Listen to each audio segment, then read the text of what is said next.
Welcome to Conflict Managed. I'm your host, Mary Brown. Conflict Managed is a weekly podcast about toxic work environments and how to fix them. We're glad you're here. Good morning, Hacia, and welcome to Conflict Managed. Thank you so much for having me. I'm really excited for this conversation. Well, congratulations on your brand new book, which I know we'll be talking about. But before we get to that and all the amazing work that you're up to, will you tell us about the first job you ever had as a young person? Oh, wow. Well, the first job would actually be kind of household chores. My dad was very much household chores, and I remember as a little kid, like checking when the rubbish bin was full to let him know when it goes out. So that was definitely my first understanding of, working for reward. And then I think my first job was outside of my family company because I used to go there on school holidays. Would be a hospitality job, which I wasn't good at. Carrying cups of coffee and not spilling them. I think I still have nightmares about that. How long did you do that job? That was just a summer job. That was a summer job. And I think towards the end of the summer, I actually left that and got a retail job because I was much better and didn't spill as much stuff. So definitely do not have a steady hand. That's so funny that when I was in college, I remember just one time volunteering for this big banquet they were having, and we were serving food and drinks, and I think I spilled on somebody. Like the first time I'd ever done anything like that. I'm like, I cannot be a waitress or a server. No. That's not for me. Did work behind the counter at a yogurt shop for many years, but that's as long as I don't have to serve you something that's wobbly, I'm okay. Yeah, we share that in common. So, you went through schooling, and what did you do at university? So I've had a very interesting, I guess, university career. I started off in law because I wanted to be back in Australia. We have barristers that go to court and argue stuff. So I wanted to be a commercial law barrister. Started my studies in that space and got some opportunities to shadow barristers and work in the chambers. And very quickly back then in like 2006, realized it was a really hard environment for females, particularly. So kind of pivoted and left uni after my first year, and I was modeling at the time, so I did a fashion design qualification, which was great and fun and everything. But I got to the end of that and realized this is a fun thing and I enjoy it. But when I'm in my 40s and 50s, is this the life that I want to have? So I went and did my financial planning qualifications, which then turned into my accounting qualifications. And then, yeah, the rest is history. And then I did my master's in positive psychology. What an interesting reflection of not wanting to go into law because it's so male dominated. And what have you ended up doing? I mean, you, the queen of the trades, right? I mean, all in on Yes. trades and women in the trades and just that whole space. So, Yeah. how did you end up being interested and running one of the most successful or the most successful woman-owned business in the trades in Australia? Well, that moment I think definitely fed into it because I left an industry that I think I would have loved and probably enjoyed a fantastic career in because of my gender, of thinking, oh, there's so many challenges the female barristers were facing. Do I want to come to work and face all of those challenges just while I'm trying to do a job that I enjoy? And at the age of 18, you just kind of think, no, I'm going to leave.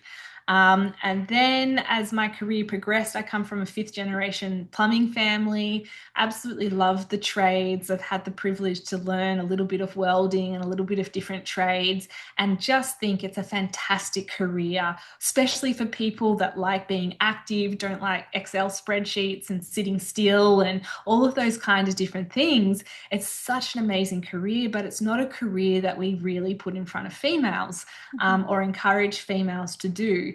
And then, unfortunately, there is some very poor treatment of women in the trades, both globally. I've done research in the UK, the US, and Australia, and there's similar challenges.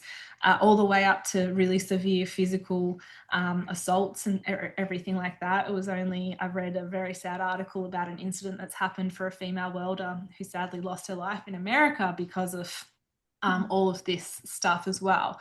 So my combination of my love for the trades, for the career pathway. I think tradespeople are everyday heroes. Without tradespeople, we wouldn't have courtrooms or hospital rooms, or the houses that we live in as well. And I know the women that are in the industry love contributing to society and stepping back and being like, I built that town hall or that hospital or things like that. So I really saw a massive disconnect from females understanding what a career in trades looks like, sounds like, feels like, not having an opportunity to kind of try before they buy, and experiencing a 4-year apprenticeship as a plumber is a really tough ask to ask for someone when they haven't even used power tools yet. So Right.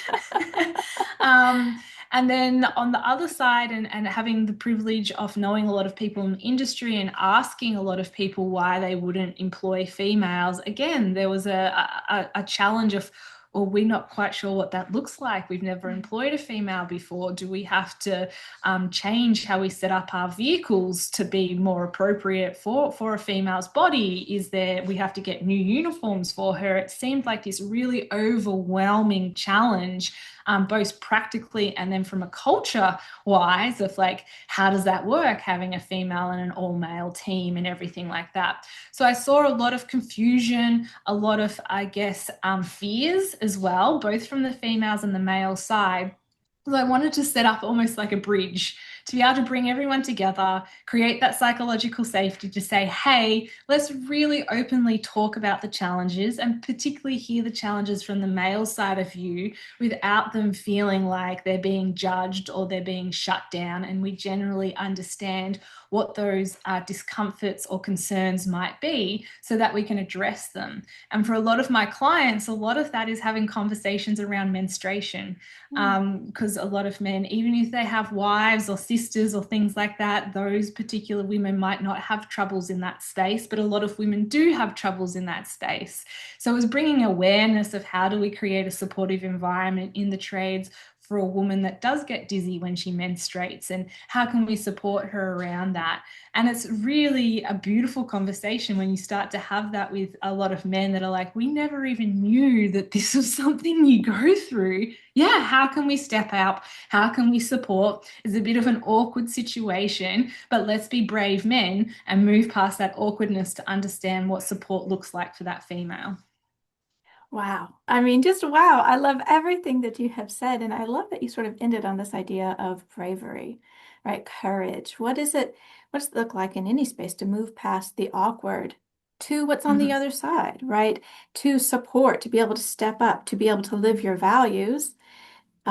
Most of us want to support our colleagues and we want people to be gainfully employed in the things that they want to and how they want to contribute to society. But like you said, there's this gulf in a lot of different fields, certainly in the trades. How do I do that? I don't know what that looks like. And Mhm. oh, could I ask somebody else about this really private, possibly taboo Mhm. subject? And therefore, if we can't have those open and honest conversations, then we can't get to the good that's on the other side. Exactly, exactly. And coming to the concept of psychological safety, I always say that's creating brave spaces, not necessarily safe spaces. And I Mm. think we've taken the safe spaces to almost emotional coddling and Hmm. silencing certain voices to allow other voices to have space. That's not psychological safety. It's creating spaces where we can have these brave conversations, where we can empower a sense of belonging for everyone around that table. Everyone feels that their voices are being respected, even if they're conflicting, even if we have different perspectives about all of this. And taking that moment to step into curiosity and go, I'm going to step out of feeling personally attacked by that person's opinion, step into a sense of curiosity, Tell me more. Where are you coming from? Why does that make you feel that way? And just really start to understand, how do we get to a landscape of respect in our organizations? How can we bring innovation, challenge the status quo, and grow our organizations with bringing everyone along in the journey and inviting new voices into the journey? Because that's where growth comes from. Oh gosh, it's like music to my ears. I love everything that you're saying. And I was really evocative of thinking about brave instead of safe spaces. I have seen also that word misunderstood and Mhm. misunderstood by people when we're talking about work environments. And so sometimes people feel like, well, if you tell me this is a safe space, I can say whatever I want. This is not true. Do not tell No. your boss that thing that that is inappropriate to say in a work environment, Mhm. or that this person is not in a place where they're able to hear it in the right sort of way, such that you can move forward and have a fruitful work environment. But bravery, that's so evocative of the sense of dialogue. Mhm. So brave to say, brave to listen, brave to say, tell me more, that curiosity. And so I can see it just seems more dialogue driven to think in that way, that I'm coming together with you. We're both doing something hard. We're both here together, and we're showing up to do this difficult thing, which requires courage, right? Courage is Yes. something that's not just on the battleground. It's in our everyday interactions of how we're showing up and how we say to somebody else, I'm here for you. I want to know more. I want to find a Mhm. path forward with you. Yeah. And especially when we start looking at the leadership role, and any leadership role I had, even the last CEO role, I would stand in toolboxes and I would literally say, my personal opinion of everyone in this room is irrelevant. I'm here to make you play the game of business the best way you possibly can play. So my goal is to understand how I support you, how I become almost the chief empowerment officer. My personal opinion of you, how you live your life, is irrelevant, because we're here to play the game of business. And so let's make sure we're not letting our personal opinions about certain things affect our ability to play as the team, and win the game of business. I love that too. There's this whole bring your whole self to work. And I think that is true on one hand and false on the other hand. It depends on what somebody's hearing when they hear bring your whole self to work, right? So does that mean I'm bringing my politics? I'm bringing my religion? I'm bringing my well, you are just one person, no matter what space you're going in and out of. But what it looks like to show up as your whole person depends on what game you're playing, or Mhm. what space you're in. When I show up differently, when I'm at home, when I'm in my community, when I'm in my religious community, when I'm at work, because in those different spaces, it requires the same me, but I'm in charge, or I'm less in charge, I'm doing different things, I'm cooperating with different kinds of people around different issues at different times. And so while I am one person, I am showing up differently. And I know some people don't like game language. I love it because it doesn't mean like you're being mean or nasty or manipulative. It's understanding what are the rules of engagement here and then engaging. Exactly. And that what business is. It is a game. There is a rule. We've turned it into a game. Monopoly is a game that's based off the concept of business and property and all of that kind of stuff. And I think it's important that we come to the workplace understanding that, yeah, it is a world that is curated for a purpose of Mhm. serving the client. Mhm. Now, whatever the client's problem is, and you're showing up to be the solution, that gives you the rules of engagement of what this game all looks like. So, if Mhm. you're in a fashion business, for example, the rules are to stay in front of the trend and produce something for the fall season, produce something for the summer season, etc., etc., etc. So you're not going to show up to play that game the same you're going to show up to play a service-based trade business of being there for 24-hour emergencies and making sure when someone's sink is overflowing or their toilet is leaking, you can get there within half an hour to be able to deliver an in-time, fast, speed of implementation service. So you're going to show up very, very different. One is a very creative space and they want, to push the trend so you can get a different vibe for your fall season. And the other one is like, how do we have smooth operations so we get that emergency call, we can schedule the plumber, get the plumber out there, make sure the plumber's got the right equipment on the truck and all of that kind of stuff so we can stop this person's house from flooding. So you notice this gap, right, Mhm. of women in the trades. It's one thing to notice it. It's another thing to then embrace it and go all in. So why? Why'd you do that? Why'd you take on the challenge? So the challenge came from a very interesting time of a personal moment. So before all of this happened, I was working in my family's company that manufactures medical infection control equipment, sterilizers, autoclaves, etc., etc.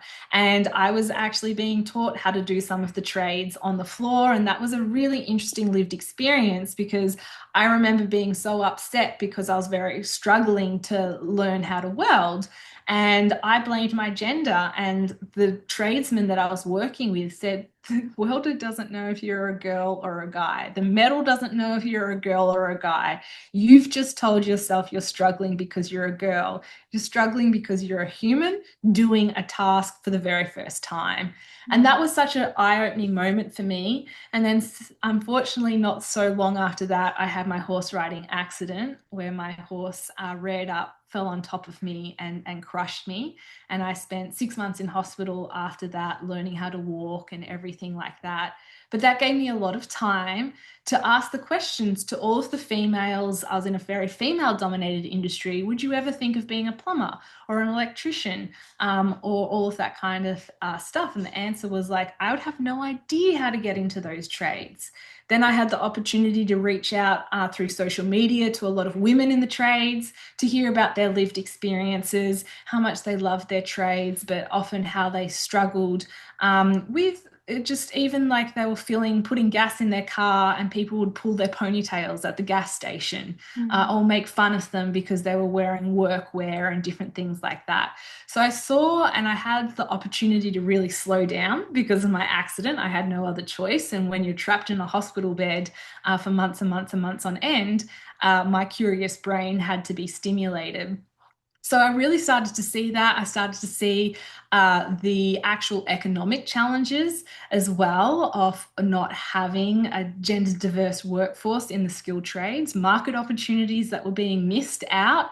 Like there was a lot of women that I spoke to that would say like, yeah, actually I'd feel a lot more comfortable. I live at home alone. I'm a single woman and having a female plumber come over to the house probably would make me feel a little bit more comfortable, or for shelters for women that are in the shelters and stuff having a female trade. So I was like, there's a huge market opportunity here as well for companies that could lean into bringing women in. They're actually expanding their potential market share and its competitive advantage as well. With then looking at the statistics, and we see that when there is more diversity in a workforce, you've got like 21% higher higher profit margins. There's more innovation, and we saw that in her trades. There's an amazing bricklayer in Germany, and she lays bricks a certain way because of how her body is. And she can actually lay bricks faster than the men. So her whole crew is now adapted to this way that she just came up with out of, I need to keep up with the men. And she's found a faster way to do it. Wow. It is interesting when we stop and pause in under terrible circumstances many times, uh, what can happen, what we can see, what we decide is important to us, where we want to spend our time and our resources. So one thing that I mean, I do conflict management. I'm very interested in conflict. So when you think about, it's a two-part question. When you think about the trades in general, is there a certain kind of conflict that you see that just comes up again and again? And then is there something that's different when you see women entering this male-dominated field? A lot of the conflict is around men particularly identifying that trades is a man's job, and Mhm. somehow that is feeding their masculine identity. You know, I'm manly because I'm a plumber, or I'm an electrician, or I'm a bricklayer, and different things like that. And as I personally learned, because I identified a lot as a high level dressage rider, and when that identity got taken away from me in a way that was so abrupt, I really got very psychologically distressed because I didn't know what to hold on. Who was I without being a dressage rider? And a lot of men that I interviewed for my book said a very similar thing. Well, if a female can be a plumber, what does that mean for me? And they had to go through with this identity conflict in themselves. But instead of doing that self-reflection journey, they were projecting it out to, well, this is a man's world. Women aren't welcome. It's too dangerous. It's this, it's that. It's all of these different other things. So I think that was a really interesting kind of internal conflict that I saw that was being projected out to women aren't tough enough, we're not strong enough, we don't have the endurance, or all of these reasons why women can't be a tradesperson as well. Mhm. Um, and then similar thing from the female's point of view as well. It was this conflict of they had to man up to Mhm. go into the trades. So there was a perfect example of a woman that I know. She was an electrician. She climbs up and down the ladders a lot, and she was getting her shins really badly knocked up. Eventually, and I encouraged her to speak up, she asked for some shin pads. Now, she was in a crew of 100 men plus her. I think another 45 men, when they saw her shin things, going, yeah, I hate smashing my shins on the thing. I just didn't want to say anything. And then they got another 45 men plus her were all wearing the shin pads. And so that's what I love. Like the conflict of her was like, I need to man up and toughen it out. No, you don't. If you need shin pads, that's what they're there for. And then that created the courage of all the other guys to be like, I don't enjoy smashing my shins on the ladder either. I want shin pads. Well, two really great stories, and this idea of masculinity, it goes back to this idea of having positive psychology, having these real conversations, so that you know I could, as a feminist, just hand wave that away. Oh, that's not true. You shouldn't. If your masculinity is tied to this profession, that's your problem, buddy. Yeah, we can shut people up, and then they're just going to project out and be, first of all, they're going to be damaged, and then there's a good chance that they're going to want to be obstructionist to letting other people in order to protect what it is they want. Yes. Or we could not do that and say, maybe I wish you didn't think that way. That doesn't take away the fact that somebody does think that way. So, Yeah. okay, if that is reality, then where do we go from here? But we're Mhm. not going to get that if we tell people, if we shame them for where they're at. Exactly. And even in the boardroom, I've seen so many moments of conflict because people aren't defending the data or defending the strategy. They're defending their personal identity. They're defending, I spent hours and hours and hours and days and days and days putting together this strategy, and I've presented it and you're tearing it apart. It's not it's that defense mechanism as well when our identity is so tied to what we do. And it is like we spend so much time at work, and that's where we get a lot of our validation. And we don't often talk or take moments to self reflect. Who am I without titles? Who am I without being a mum or a sister or a CEO or this or this or this? And we're not really taught to take time to go, well, who are you as a person without all of the titles that society pushes us to go and collect? Mhm. Or in those roles that are gendered, unnecessarily gendered, such as the trades, or maybe even being a nurse, right? So Mm-hmm. let's say a male nurse instead of a nurse, right? Or something like that. Thinking about, well, how does my femininity affect me being in the trades? Or how does my masculinity affect being in the trades, and how I identify and how meaningful that is to me? Mm-hmm. And that further that or in the military or whatever it might be. But this idea of becoming gender neutral in order to fit in wherever it might be, everybody loses. Because Yes. in that way, I mean, we do want people to show up. There's only Mm-hmm. one of you, there's only one of me, right? Mm-hmm. And we are embodied people. And so bringing that creativity and bringing our body and our minds to whatever job is in front of us is a market opportunity, as you have, as you have written about, right? This opportunity that when we try to, strip ourselves of that, then we're actually stripping ourselves of enjoyment and of our colleagues and our business of being able to capitalize on these uniquenesses that we bring. Mm. Yes, very much so. And it is that balance of, as we said before, of bringing our uniqueness to work, but also understanding, there's a boundary. Like I'm a dog lover. I love my dogs. That's a big part. Living here now in Florida and in the States, I very much miss my fur babies that are back in Australia. In my personal life, they were a big part of I would take them for walks. I would spend time buying them little dog coats and little dog treats, and they were a huge part.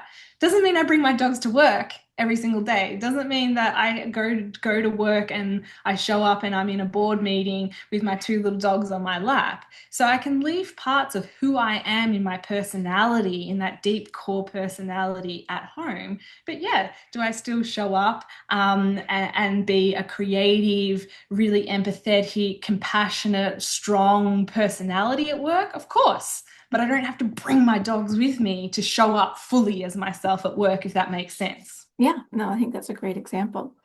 So I could just imagine the kind of work that you have been doing and pioneering in, that conflict is going to come up. So, how, as your younger self, did you deal with conflict, work conflict? And can you tell us about a time you had a conflict and what happened and what you might do differently, if anything, now? Yes.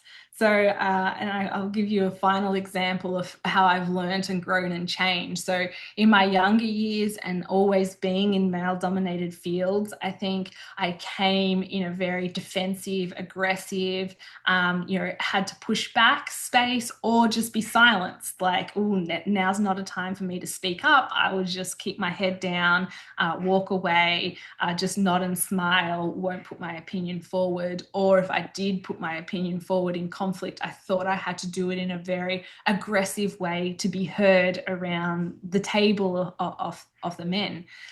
Later on in my career, I realized that just often creates more conflict, distrust, lack of respect because I wasn't anchored in who I am as an authentic person. And I started to think, well, if I saw conflict in my friends and family or at home, how did I show up for that conflict? Which is very much like, explain. I want to understand from your point of view what is happening. And then when I started to learn the positive psychology techniques to actually really apply that, to anchor yourself in a mindset of gratitude for every experience, because we can learn something from that, even if it is a conflicting opinion. And so there was a time on site that this guy was very, very aggressive towards me about the concept of having women in trades and women on site. And so I thought, you know what? I'm going to come with curiosity and gratitude and say thank you for expressing your opinion. I love people that have got big energy around topics, and you clearly have some big energy around this particular topic. Tell me more. Why? Just got really, really curious, didn't take it as a personal offense that he didn't think I belonged there, and just tried to understand what was happening for him. Got super curious, got empathetic, saying that's really challenging. The fact that you feel it's unsafe to have women on site, and when you see women on site, that distresses you. I have empathy that that's a really uncomfortable experience for you. And then turn that into what can we do about this? Mhm. And the conversation actually went through him originally feeling unsafe for himself to realizing he was worried that he couldn't protect the women on site. And then that was making him feel very distressed. He was spending time keeping an eye on the female on site, which then led to him having an accident and things like that. So we Mhm. turned that into a proactive thing of him being known as the man, if you are having problem on site, to come and talk to, and he'll help you with the challenges or speak up on your behalf if you felt you couldn't. He joined safety committees to make sure that we were putting on site the right harnesses that fit all body types, because there's petite men as well as petite women, that there was the right, protection gear on site for all shapes and sizes and everything. So he took, again, from me not showing up with the I'm going to face this fire with fire, and Mhm. like, what do you mean we don't belong here, to anchoring in where my strength lies in more of that feminine, give empathy, understanding. I want to put myself in your shoes to see what it looks like from you. We actually moved to a really fantastic proactive space. He got to put down the weight of feeling so psychologically distressed and pick up, I can proactively do something about what's stressing me. Hmm. Yeah, I mean, that's all wonderful. And it just goes to what's really the case. A lot of times people are showing up in a maybe an obstructionist kind of way because they feel disempowered. They don't know what to Mm-hmm. do. Something is bothering them, something, whatever it might be. And if we just meet their bravado and we just push back, fire with fire, um, then maybe that person doesn't even know. They just know something is wrong. They don't like this change. They think it's the wrong way to go. But if you don't ask them, if you don't stop and pause and decide, okay, this is about this person, what is going on? And ask them to articulate specifically. And so if you say something like, you don't belong, and then, Mm-hmm. okay, well, why does this other group or class of people not belong? What is it about them? They're not as strong. Or, okay, well, how does that impact this particular job? And Mm-hmm. getting really specific, then all of those very specific things can be addressed, right? Exactly. And then we can Exactly. also see where maybe this person or group of people possibly don't have that ability, but what other abilities do they have that they can bring that are going to make the site better or the Yeah. situation better, right? This reimagining. And that's also a great way in any kind of change to not sideline the people that are there, right? Instead of we can bulldoze over people, this is a lot of times what happens with Mm-hmm. change. They're just, this is what's happening, suck it up or leave. Yes. And then it all goes down and it all comes up, right? Into these really bad situations. Or we can partner with them. If the change is coming, if it's something that has to happen, you're still the leader and you know it's going to happen. But depending on how you implement it, you're going to get the buy-in, it's going to be implemented better because you're going to have the knowledge from the people, the boots on the ground. How's this really impacting them? How can they partner for the change? Yes. All of that so that we have this better outcome for everybody. And that's where that curiosity. And sometimes when I've done and led technology changes as well, which is often very, very confronting for certain people that don't feel tech savvy. And they're like, I just understood this technology. And now we've got new technology because technology is moving faster and faster and faster and faster. So that's the same thing. They might be pushing back or resisting the change, but it's actually an incompetence thing. They're scared of being incompetent, which is a key psychological foundation to our thriving and our well-being. So whenever I've found moments like that, I create a buddy system. Okay, who loves technology and really picks it up very quickly? And how can I empower that person to have some buddy sessions or some mentoring sessions because they're actually excited about the new technology, and create that support mechanism to go, do you mind spending a little bit extra time just retraining or asking that person or being that go-to person for the person that's really struggling with the new technology? And then it's just pairing up the skill sets. If that person has that strength, that person has that weakness, that the change is amplifying their weakness. So how do we connect them to someone that has the strength to support them through this change? I love that. And also the person who has the strength.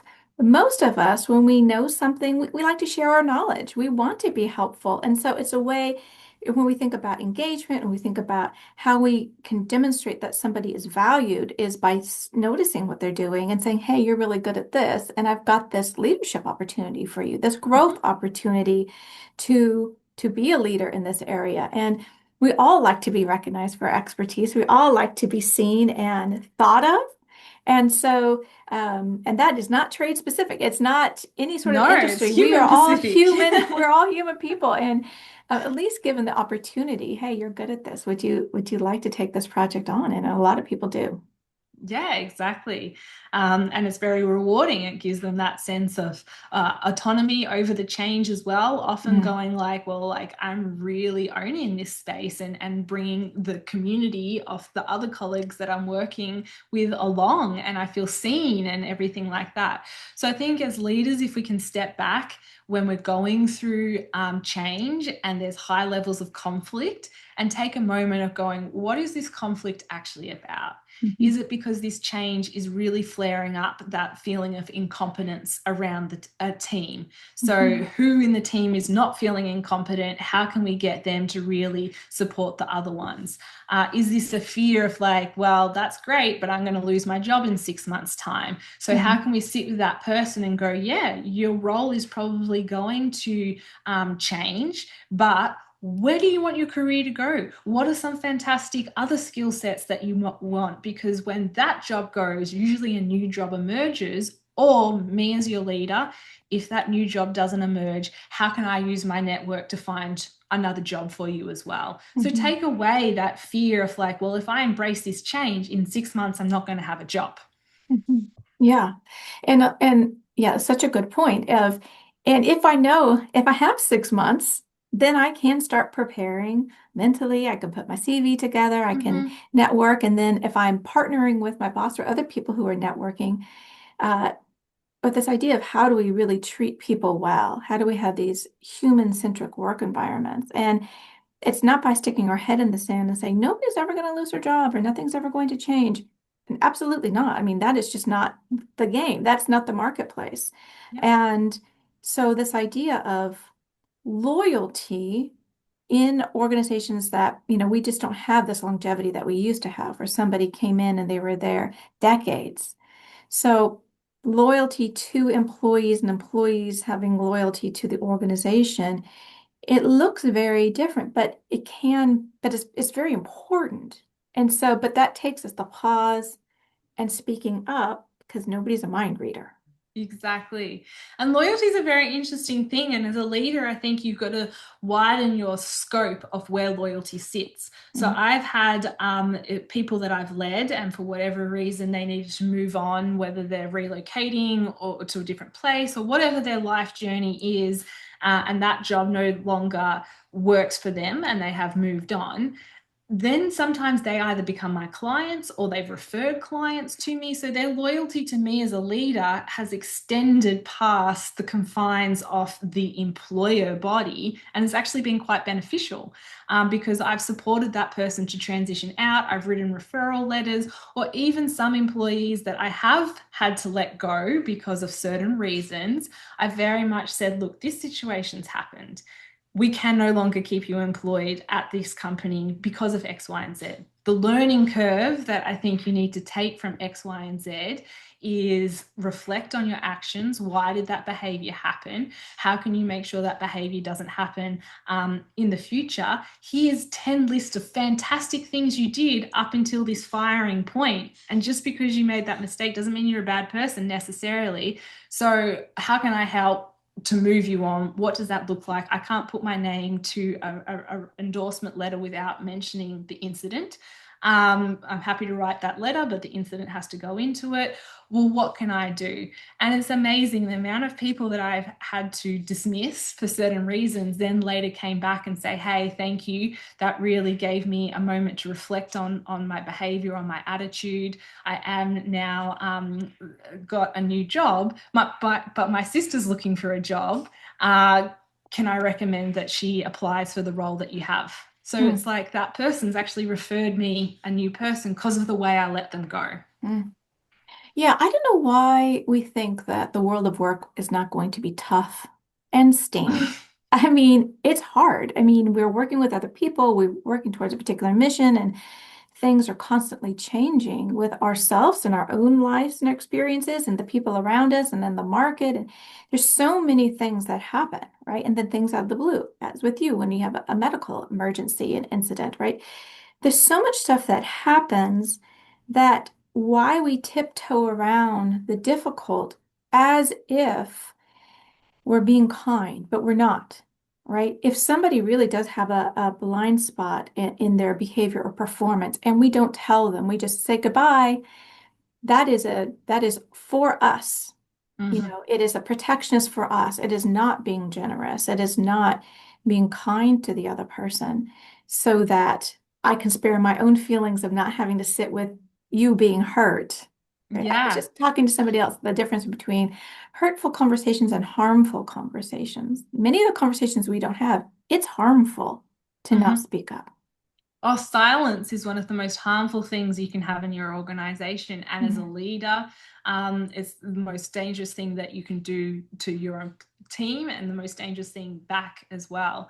And I think as leaders, going back to that bravery, we have to have the bravery to sit in discomfort and make that discomfort comfortable for us. And we have the responsibility to feel the weight of the discomfort and try and make comfort for other people as well. And that's just the heavy weight of the crown of leadership. We're there to lead people, which means grow them, develop them, nurture them. And even if it's I have to walk you out of the door, that's a perfect opportunity to nurture the growth in that person, to understand, look, this is why it's happening. And please take this as a moment to reflect on who you want to show up as a person, because I can't help you with employment, but I can put a mirror up saying, now's the time to look at yourself. Mhm.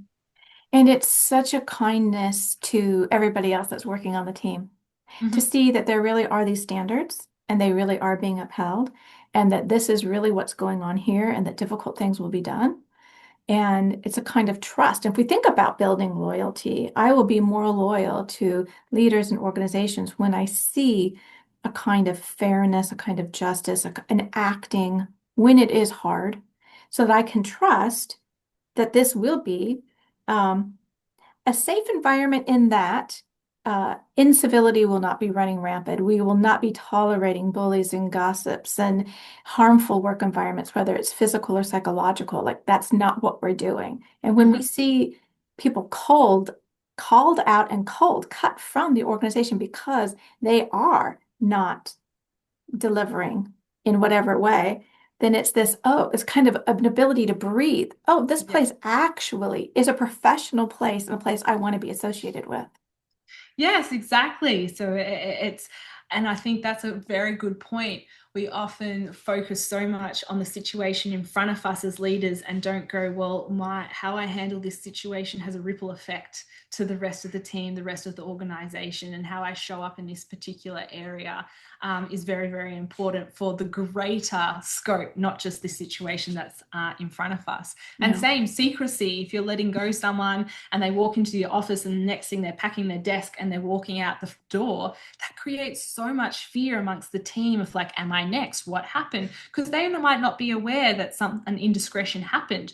Now, you don't have to tell the indiscretion, but say, look, unfortunately, we had to let go of X, Y, and Z. They didn't comply with our policies and procedures. There was an incident there was no reconciling the incident, so that we've had to move them on in a way that they couldn't say goodbye or whatever it is. You can Mhm. explain to the team what's happened so they don't think, oh, is this the start of a firing spree?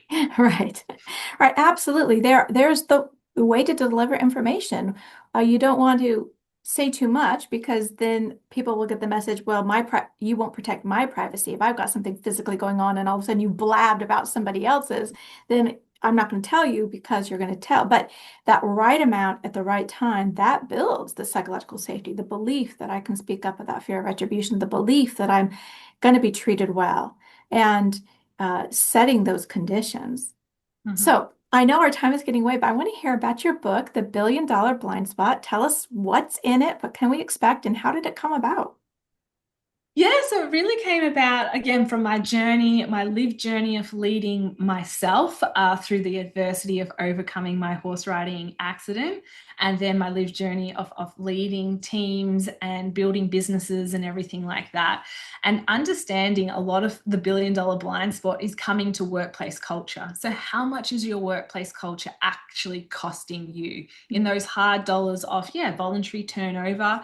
I saw a report from Gallup that voluntary turnover in the US costs $1 trillion a year, and 52% of that voluntary turnover could have been avoided. And it can take up to 200% of that salary to replace that employee. So that's huge amounts of costs to the bottom line. Plus, if we're looking at people not that are scared to take risks, we're not getting that innovative edge. If we're looking at people that are covering up mistakes because they're so scared if a mistake gets found, then we're burying potential issues. So there's so many nuances to what poor workplace culture can really cost the company in hard dollars. So what I really unpack is how do we bring positive psychology into our day-to-day leadership so that we're really getting in front of these issues very quickly. One little example rooted in positive psychology was my team when I was in the corporate environment would have a weekly huddle, and I'd go through, let's celebrate a win, personal or professional, of the week that's just gone. What's one of the challenges that we're facing, and what support do you need from the team, and what's your goal for this week? And just that little structure of a check-in with your team tells you so much, because if someone's celebrating their personal wins and they never mention any wins at work, they don't feel like they're being successful at work. They just feel like they're getting slammed at work, and their mind isn't in a positive state when they're coming to work. That's a big red flag. If when they mention their challenges, oh, nothing much, I'm just going to get through the challenges, getting through the week. Well, there's a lot going on for that person. They're not focused on things. And if they're not feeling comfortable asking the team for support in overcoming their challenge, there's no psychological safety in your team, and your team's not playing as a team. And then the goal setting, if they're just doing, oh, I just got to get through the week, or, you know, not big ambitious goals, you know that the team is not moving forward. So that example of a morning huddle is based off the positive psychology principles to really check into where is their psychological thriving state. And then you as a leader go, all right, I can tell that the team is very disjointed right now. They're not playing together, or someone's very focused on their personal life, not necessarily their professional life, or that they're thriving and all of their wins were from work. They've got some great challenges. They've asked us for some fantastic support, and their goals are ambitious, and that person's on fire. How do we double down on that and really support that person to keep going in the trajectory that they're going in? That's great. And back to one of your other points is that a lot of times when we're in a conflict or something is happening, we're just so focused on this particular circumstance, right? That takes up a lot of our time. What are we going to do if I have to let them go, or if they leave, the hole that's going to be left, all these sorts of things, right? But the strategic part of leadership is having the long view, is really figuring out, how do I make this culture such that, right? It's serving is leading. I mean, I'm sorry, leading is serving, right? I am there to help these people be the best. Yes. But if I don't know what's going on, and I don't know what their goals are, and I don't know what they're proud of, and I don't know what kind of support they need, then you're going to find all these things that fall through the cracks. And if they're not addressed, they become chasms. But I can imagine a lot of leaders saying, well, I don't have time to do this. This is great, but where am I supposed to find the time? I'm busy. So what do you say to Yes. that? Will read my book, because I talk about a lot of things that we can do, and we need to self-lead ourselves too, especially if we've got a lot of conflict and challenge at work. We really need to be pushing our psychological well-being to a higher level so we can show up and be that chief empowerment officer for our team. So there's so many little fantastic things I give in my book. For example, there's a psychological well-being framework called the PERMA well-being framework, and that looks at 5 different pillars, like, do we have enough positive emotion in our life? So when we're getting grounded at work by so much conflict, are we beating ourselves up? Or are we taking a moment to be like, I'm so grateful for this cup of coffee, or practicing gratitude, looking at, is this time that we actually need to engage with something that puts us into that state of flow? So I just need to go outside and sit in the sun for 60 seconds because I need the sunshine, I need the quietness. And I used to sometimes walk out of board meetings that were getting really intense to go to the bathroom because I just needed 60 seconds to decompress. You always have have 60 seconds. So a lot of the stuff I put in my book is exactly a little change to a meeting structure or a little technique you can do on your way to meetings or when you get into the car or on the train, a self-reflection moment that you can go through and a practice that you can go through, asking yourself 3 questions of what you're grateful for on the day. So they're all little micro things that we can put into our day-to-day leadership. And then when you stack that up, you've completely transformed how you're leading yourself and leading your team. Absolutely. I say if you don't have time to be reflective and you don't have time for your people, then you're losing time, right? Mm-hmm. It's going to cost you, it's going to, being with people is time expensive. It's going to cost you a lot more if you don't deal with stuff right away. It's going to take you a lot more time if you are not paying attention on the front end. So what might look like, oh, I don't have 60 seconds. Of course you do. I don't have 5 or 10 minutes of a meeting to do this. You absolutely do. Because if you don't do these things, if you don't pay attention to culture, it's extremely expensive, as you have already mentioned, and the title of your book, Billion Dollar Blind Spot. Yes, exactly, exactly. And I think that's something as leaders we need to reflect on and understand how do we get smart with our time? So, yeah, how do we think of these questions as we're sitting on the train or walking the dog or going from meeting to meeting? And you've got to be very, very disciplined and Mhm. say, yeah, I'm going to actually sit there with this question while I'm sitting in traffic and not just kind of zone out listening to the radio or podcast because I need to decompress and just go, I will decompress once I answer this question for myself, reflect on the answer, and just all those 60 seconds that you can reclaim as a leader and get control over that and your flow of your psychological mindset, your emotions, and things like that, and become the master of your mind and your emotions, the more you're in control of yourself when you're in those high conflict situations. And the more you can go, I can't even step out of this room, but I'm going to take 30 seconds to do a breathing exercise and just bring down my cortisol levels before I answer that question. And sometimes in meetings, I'll say that, I'd be like, that's a really interesting point. I'm just going to reflect on that for a second. And it's actually just going, I can feel my heart rate pumping. I can feel that I'm about to answer this in a reactive state, not respond to it. Who's not going to respect of going, I'm going to reflect on this so I can give you a really, thought out answer. No one's going Yeah. to be like, no, you don't have 30 seconds to reflect. Right. And of course, the vast majority of leaders want to do a good job. They want to lead, they want to be successful. But if you don't take that time, and it's intentional, you have to intentionally not tune out at the wrong times. You have to intentionally notice what's going on in your body, in your mind. You can see when you have to be able to know when you're escalating, you're feeling escalated. Mm-hmm. But that takes practice. It takes knowing yourself. It takes really deciding I'm going to do something different. This is who I want to be as a leader. This is the vision I have for myself and for my team. And if you have a vision, then you have to decide, okay, how am I going to do this? But it does take time and intentionality and continued effort. You don't Yeah. get to slide, right? You can be No. human. Yes, we all have bad days, but it's for the rest of your life. Yeah. And really awkward moments. And I've come to work and apologize to my team and be like, hey, yesterday I did not show up as my best self. I apologize. I apologize for, being short or whatever happened. And I think that is the best thing you can do as a leader is show up with those vulnerabilities, apologize when you need to apologize, know that we're human, and go, look, I reflected on this. I let whatever get on top of me. I apologize for that. I'm aware of that and I will do better next time. Yeah. Most powerful thing you can do as a leader is sometimes apologize for your own behavior. That's right. And we're modeling. So if I can apologize, then maybe you can also, and you can also speak up when there's a mistake, as you said before, so it doesn't get buried and grow and Yeah. get worse. So Oh, I'm going to yeah. end the podcast on this question I'd like to end with, which is, as you look into the future of work, what do you think needs to happen so that not only will all people be treated with dignity and respect, which is just a baseline, but more than that, so that they will thrive and flourish?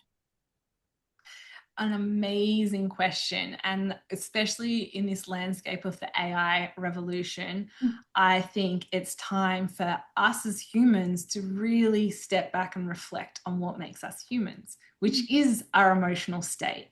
So, where I see the workplace going and leadership is a whole kind of era of education that needs to be taught on understanding our emotions, understanding what triggers them, understanding that just because we feel an emotion doesn't mean we need to react from emotion. And how do we become those emotional masters, which is actually getting really intimate with understanding who we are as well. So I'm very excited because I think we're in this chapter where humans are actually going to come back to being humans.